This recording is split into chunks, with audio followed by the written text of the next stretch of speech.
Bismillahirrahmanirrahim. Assalamualaikum warahmatullahi wabarakatuh. Waalaikumsalam warahmatullahi wabarakatuh.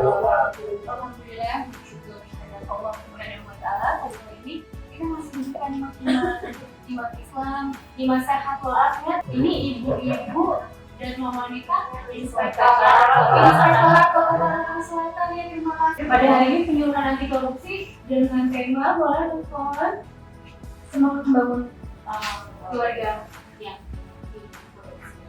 ya, baiklah Bapak Ibu, ada pepatah yang mengatakan tak kenal maka tak sayang. Untuk itu izinkan saya memperkenalkan diri. Ibu-ibu semuanya, saya Sultanul Amalia. Saya adalah Konsultan Evaluasi dan Pelaporan pada Inspektorat Kota Tangerang Selatan. Pendidikan S1 Fakultas Hukum Universitas Trisakti dan saya tinggal di Pasar Sajila BSD Kota Tangerang Selatan. Nah, ini Ibu ngobrol ya, kalau dari kampung semua ya. Sekarang saya mau kenalan dikit sama ibu. Dengan ibu apa Bu? Dengan ibu Indra ya. Saya ibu di Seres. Oh iya. Ya. Dengan kesibukan ini ya. Semoga saya gitu. Saya ditemani oleh teman-teman saya di sini dengan Mas Owan, biasalah. Kemudian Mas Adit nanti akan bagian quick test. Baiklah, sebelum saya masuk ke materi, ini ada tes yang harus ibu-ibu isi ya, bukan untuk dinilai ya nantinya ya, tapi hanya untuk mengetahui sejauh mana sih pengetahuan ibu-ibu ini tentang pendidikan korupsi. Silakan Mas Adit bisa dibagikan. Ya, boleh Mas Owan setel videonya. Ini ya. Oke. Aku sedih, korupsi banyak sekali di Indonesia yang dilakukan. Aku juga kira korupsi menyengsarakan rakyat. Tapi itu juga sangat korupsi, gak sadar ya. Korupsi apa yang pertama? Korupsi waktu, datang terlambat. Ya. Kemudian aku juga kan kayak terakhir.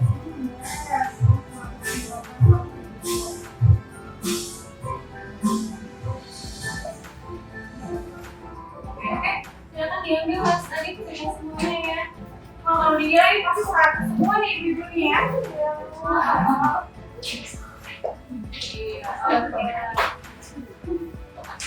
Untuk agar lebih fokus nih saya mau kasih ibu-ibu nih ya. Kita bergembira gitu ya. Boleh berdiri ibu-ibu semuanya. Kalau saya bilang tepuk tangan 1 kali, kalau tepuk tangan 2 kali, kalau 2 kali berarti nggak sudah tepuk ya. Oke, kita mulai. Tepuk tangan 1 kali, tepuk tangan 2 kali, 3 kali. Wih, boleh duduk ibu. Kalau saya bilang semangat pagi ya, begitu ya. Oke, semuanya ibu-ibu semangat pagi. Terima kasih. Sebelum mau mulai materi, saya mau berpantun dulu ya. Ke pasar membeli teri. Yuk kita mulai materi. Kenapa sih ini ya latar belakang kenapa harus dilakukan pemilihan hari ini? Dan kepada ibu-ibu ini sebagai ibu-ibu dan wanita ya. Kenapa? Karena semuanya itu adalah berawal dari keluarga. Pendidikan semua berawal dari keluarga. Ya, berawal dari keluarga. Kalau seandainya dari keluarga ini fondasinya sudah kuat, soal kayak rumah yang dibangun pertama adalah fondasi ya. Insya Allah sekencang apapun angin yang menghantam kalau fondasinya kokoh, rumahnya tidak akan roboh. Dan ibu ini adalah sebagai guru pertama untuk anak-anak. Ya, dimana gitu ibu itu adalah sebagai faktor letak dasar dalam penanaman nilai dan membentuk karakter anak-anak. Soalnya kalau kita mendengar kalau ini korupsi sudah mulai jadi extraordinary ya, tidak sangat luar biasa. Menjadi kalau kita tanamkan nilai-nilai ini muncul, akomodasi dan segala macam yang baik-baik soalnya. Baik. Kemudian juga ibu ini sebagai tim suksesnya suami ya, benar, ibu menjadi tim suksesnya suami ya. Ibu-ibu di balik suami yang hebat ada ibu-ibu yang luar biasa.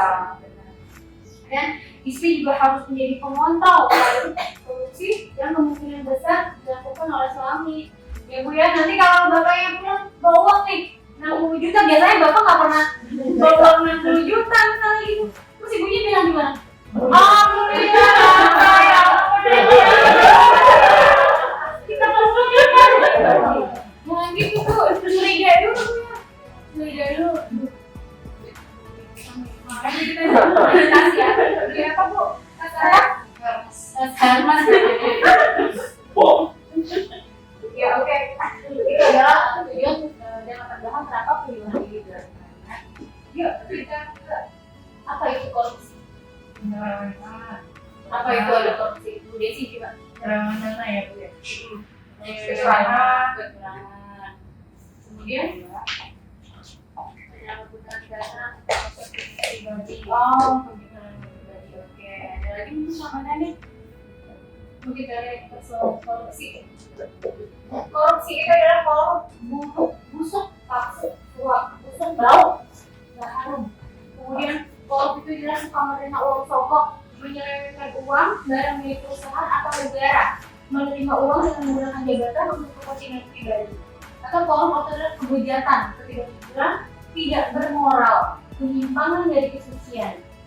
Lanjut misalnya kalau berdasarkan pasal 2 Undang-Undang Nomor 31 Tahun 1999 memberantasan tindak pidana korupsi yaitu perbuatan melakukan perbuatan memperkaya diri sendiri atau orang lain atau suatu korporasi yang dapat merugikan keuangan negara atau perekonomian negara. Pasal 3-nya dengan tujuan menguntungkan diri sendiri atau orang lain atau suatu korporasi menyalahgunakan kewenangan, kesempatan, atau sarana yang ada padanya sama jabatan atau kedudukan yang dapat merugikan keuangan negara atau perekonomian negara. Ya, itu adalah pengertian. Biasanya yang bukan melakukan korupsi yang kayak ini, itu pun harus mengikuti suaminya ya kan, istrinya PNS semua ya. Biasanya korupsi itu kan merugikan negara ya. Yuk lanjut. Apa sih faktor-faktor penyebab korupsi? Menurut Jack Bolotna, 4 faktor yang mendorong seseorang berperilaku menyimpang atau berperilaku curang, itu adalah keserakahan, greed atau keserakahan. Boleh berikan keserakahan itu apa? Kalau bahasa kita ini apa sih? Jadi semuanya ini kurang gitu ya. Iya, itu adalah sifat keserakahan yang pertama. Kemarin pengen satu kurang, ini kurang ya. Kemudian apa? Opportunity, kesempatan. Kemudian mungkin kan ada kesempatan kayak jargonnya sebenarnya itu ya. Kadang aku kejahatan itu datang itu bukan karena hanya dilihat aja ya. Karena ada kesempatan. Waspadalah. Ya. Terus selanjutnya adalah needs kebutuhan. Jadi kan kadang hidup itu adalah besar pasak daripada dia. Kadang dapatnya berapa pengen lebih. Biasanya berita serial ini pengen yang ikut-ikutan nih kayak orang-orang kaya yang selalu pengen yang tidak sesuai kemampuan. Kalau sesuai kemampuan ya nggak apa-apa silakan ya. Tapi kalau misalnya tidak sesuai kemampuan ya kita berdiri lagi gitu. Sesuai dengan pendapatan pribadi. Kadang kita pengen juga ya pengen punya lah gitu ya ibu-ibu ya. Kemudian ada karena adalah exposure pengungkapan ini biasanya lebih karena korupsi itu terjadi karena adanya tekanan ya. Jadi mau kita harus mengikuti manusia. Masalah ini ada 7 klasifikasi korupsi ya.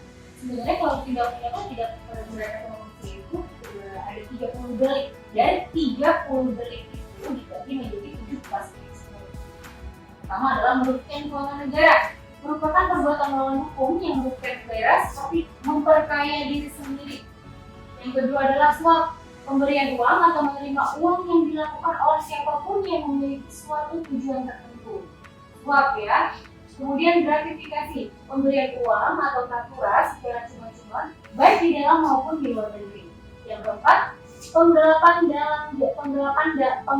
dalam jabatan, ya, menyalahgunakan wewenang atau suatu jabatan yang dimiliki.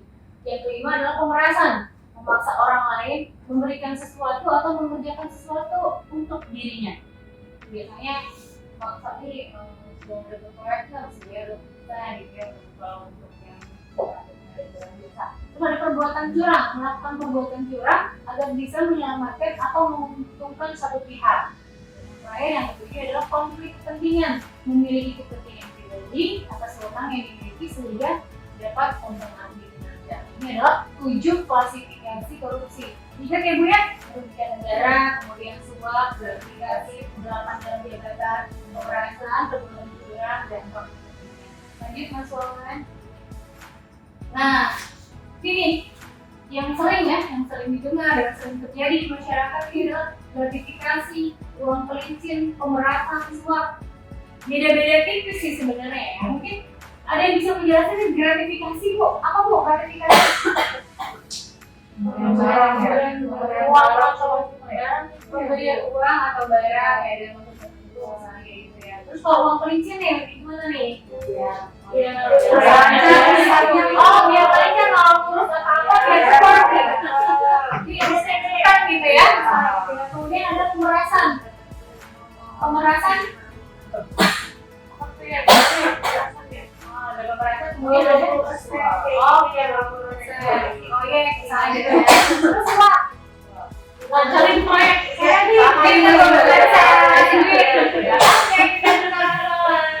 nah gratifikasi menerima pemberian dalam arti luas yang berkaitan dengan keuangan ataupun jabatan yang akan dia punya jabatan mungkin ini kasih apa gitu ya. Ini berdasarkan pasal 12 huruf B Undang-Undang Nomor 31 Tahun 99 berupa Undang-Undang Nomor 20 Tahun 2021. Ini ada uang pelicin. Ya, transparansi menurut Transparansi Internasional Indonesia, uang pelicin itu adalah sejumlah pemberian yang biasanya berupa uang untuk memulai, mengamankan, mempercepat akses pada terjadinya suatu layanan. Oh, bikin referensi, maaf banget ya, ini udah panjang gitu ya. Udah langsung kalau ada kelihatan, tolong cepat nih, gitu ya. Gitu. Aduh, belum pasang, belum masak, belum gimana tuh ribet banget gitu ya. Susah gitu ya. Oke, kemudian ada pemerasan apabila seorang penyelenggara pegawai negeri yang memiliki kekuasaan dan kewenangan kemudian memaksa orang lain untuk memberi atau melakukan sesuatu yang menguntungkan diri. Misalkan pasal 12 huruf E, pasal 12 huruf B, pasal 12 huruf H, Undang-Undang 3 tahun 1999 itu Undang-Undang Nomor 20 tahun 2021. Nah, yang pakai suap. Suap adalah bentuk pemberian yang dilakukan oleh korporasi atau pihak swasta berupa pemberian barang, uang, janji dan bentuk lainnya yang bertujuan untuk mempengaruhi pengambilan dalam keputusan atau menerima suara. Ya ini yang sering sekali mungkin ya yang kita dengar ini langsung gratifikasi ya. Jadi sampai dengan saat ini mungkin bisa dimengerti ya perbedaannya semuanya kan beda-beda tipis ya.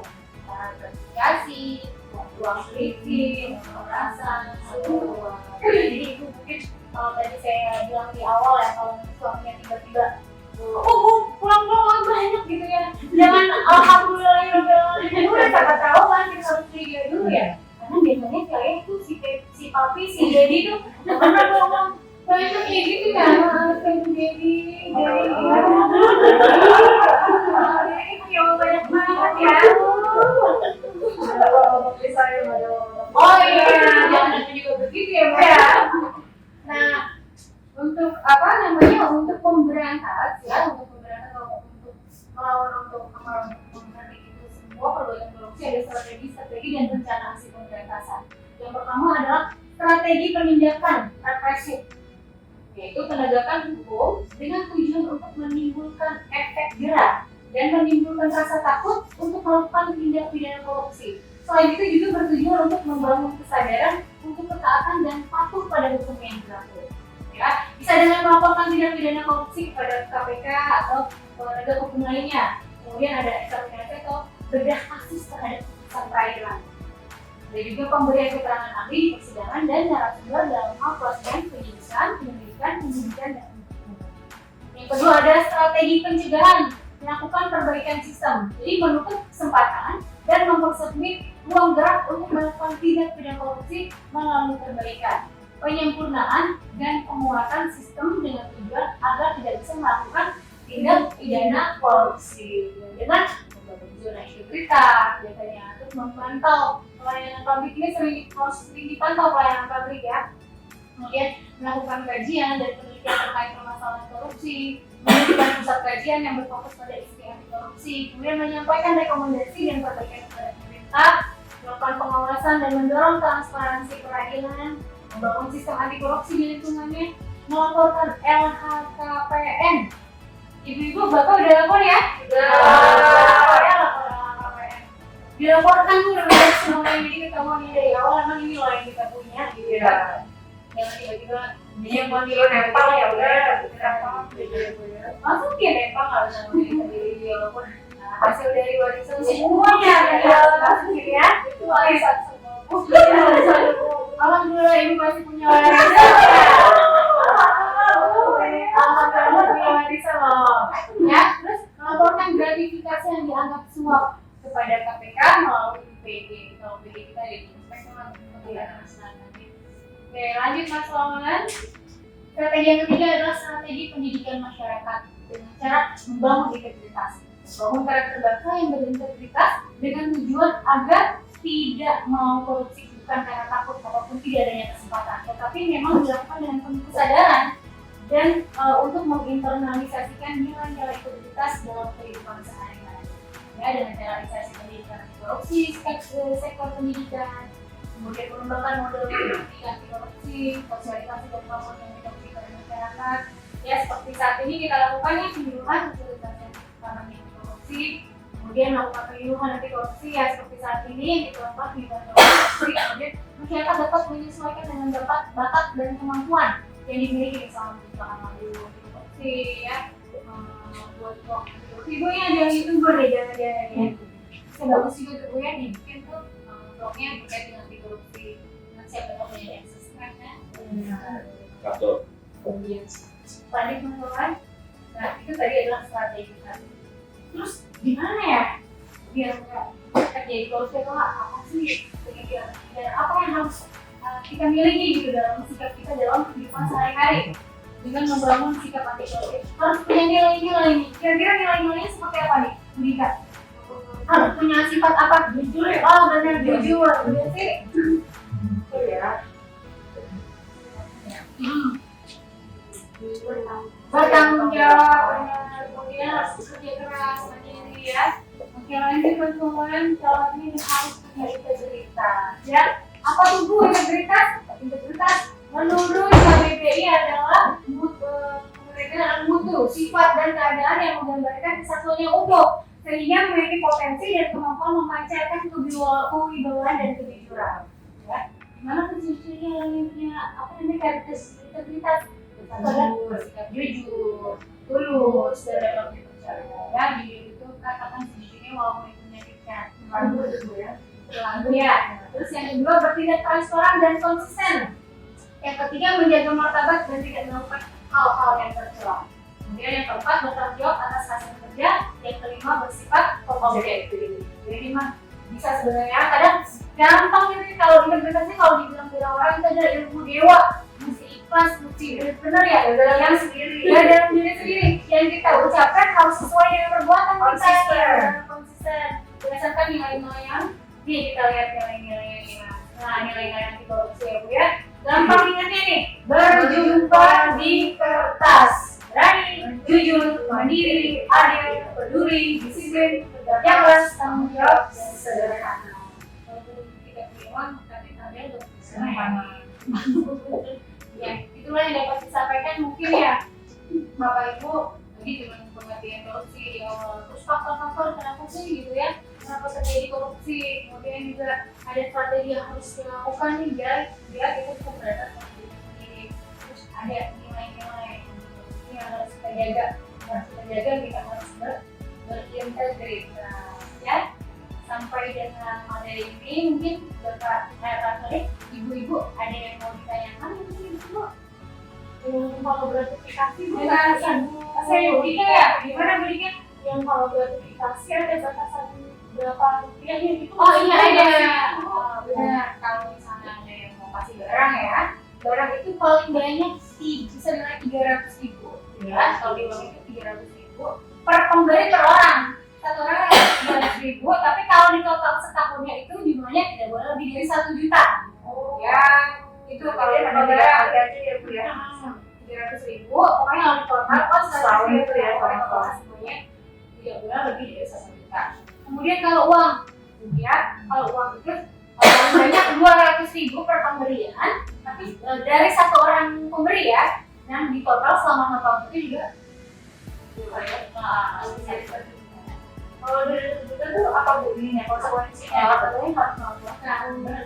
Jadi kayak pemain itu Ya pokoknya nanti paling banyak tidak dianggap gratifikasi itu tidak boleh lebih dari 1 juta.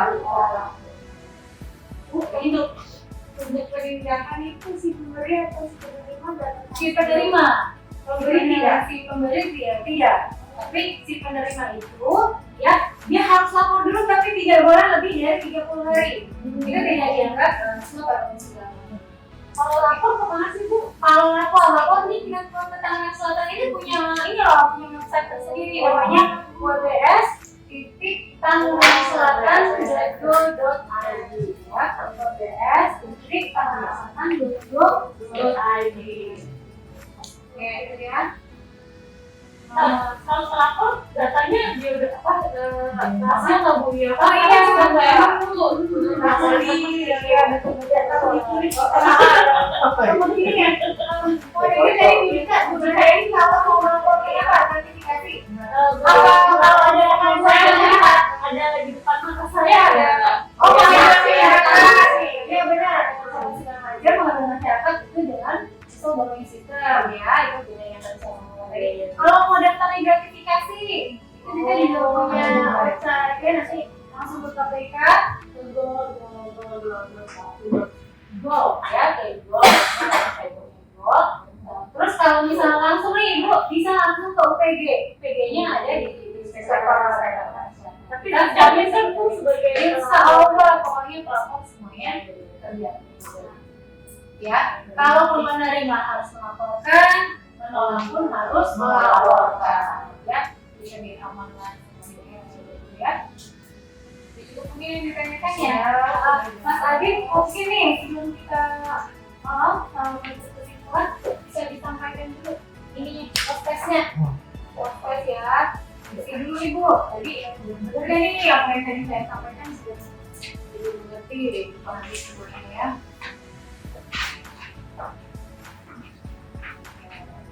Boleh teman-teman, yang tadi kita udah kami ibu isi semuanya nih. Apa ya? Gratifikasi ya. Itulah mulai dikasih.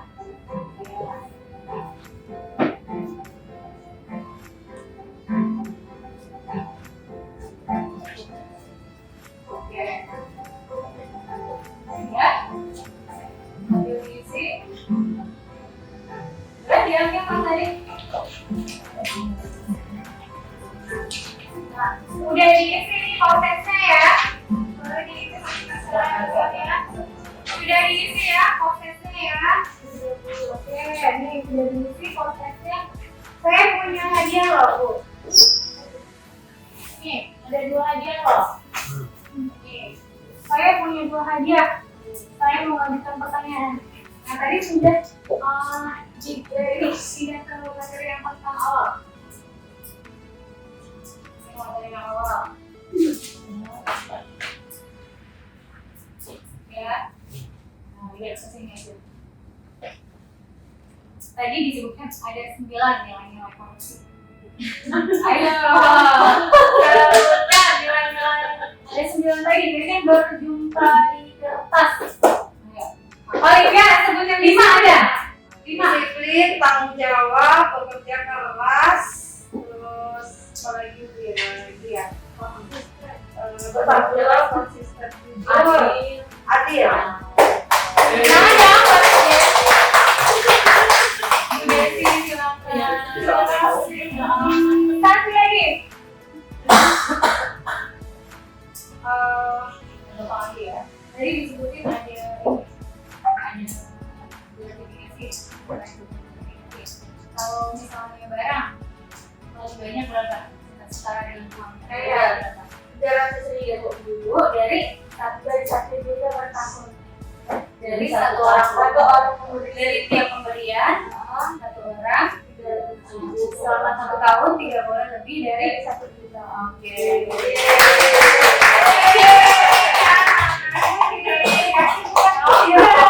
Ini tidak disebut gratifikasi.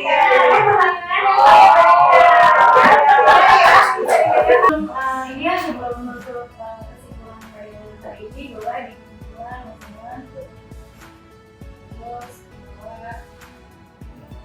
kesimpulan dari saya simpulkan dari ini, hati-hati ya, korupsi merupakan kejahatan extraordinary yang sangat luar biasa. Kita jaga anak, kita jaga suami, kita suaminya. Ini kan sebagai pendorong yang berbeda. Kemudian dari tujuh kelompok-kelompok yang 30 delik itu kan ada di 7 golongan ya. Kemudian komisi semua masyarakat dan juga kemudian dapat dibedakan dengan 3 strategi aktif, edukasi, dan perbaikan sistem. Kemudian ada 9 nilai-nilai yang harus kita jaga. Yang tadi diuraikan adalah berjumpa di kertas. Nanti juga lagi ya. 9 itu harus kita tanamkan, harus kita anut, dan harus kita yakini. Ya, untuk memberikan semangat dan solusi, kita harus punya sebuah integritas. Kan harus sesuai dengan perbuatan, harus konsisten.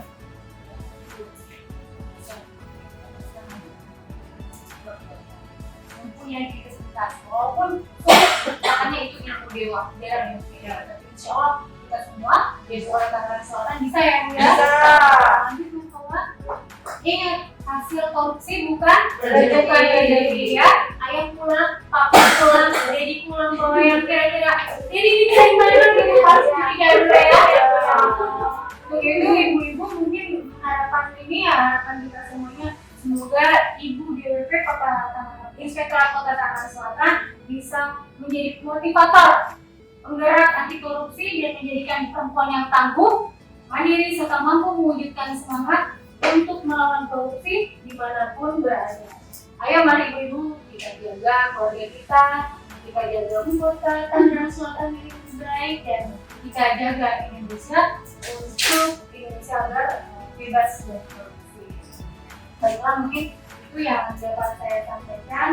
Saya mengucapkan terima kasih banyak atas partisipasi aktif dan kesetiaan ibu-ibu semuanya sampai dengan acara ini berakhir. Mohon maaf jika ada pernyataan yang kurang berkenan, mungkin silakan bisa ketahui masing-masing Bapak Ibu lebih kurangnya. Saya mengucapkan terima kasih. Mari sama-sama kita berantas korupsi. Begitu, mudah-mudahan kita berdoa semoga Allah Subhanahu wa Ta'ala selalu melindungi kita dalam menjaga kita dari sifat-sifat tercela, sifat-sifat korupsi. Semoga kita tetap sehat, tetap semangat, dan penuh cinta. Kalau bahasanya sudah DWP Inspektorat Kota Tangerang Selatan, satu jiwa lawan korupsi. Oke, baiklah ibu-ibu semuanya, kami mengucapkan terima kasih. Assalamualaikum warahmatullahi wabarakatuh.